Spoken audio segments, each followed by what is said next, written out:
পাইতাম না বেশি।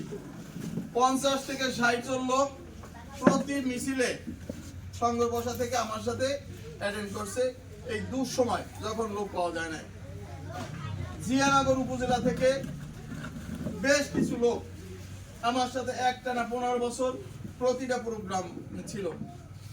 তাদের অনেকের হাত ভাঙিয়ে দিয়েছে, পাও ভাঙিয়ে দিয়েছে, বাড়ি থাকতে দেয় নাই, এরপর আবার তাদের নামে উল্টো পাল্টে মামলা দিয়েছে। কার তো দূরের কথা, এই নাসিরের সাথে যে 50-60 জন লোক মিছিল বিএনপির মিছিল করেছে তাদের নামে, তারা জেলে, কিন্তু তাদের নামে কোনো কার্ড নাই, তারা বাড়িতে ঘুমাতে পারে নাই। এরকম কি আপনাদের এলাকায় আছে না? সব এলাকায় আছে। তাদেরকে সরকারি সুযোগ সুবিধার আওতায় আনতে হবে না? আনতে হবে তো, তাদেরকে আনতে হবে।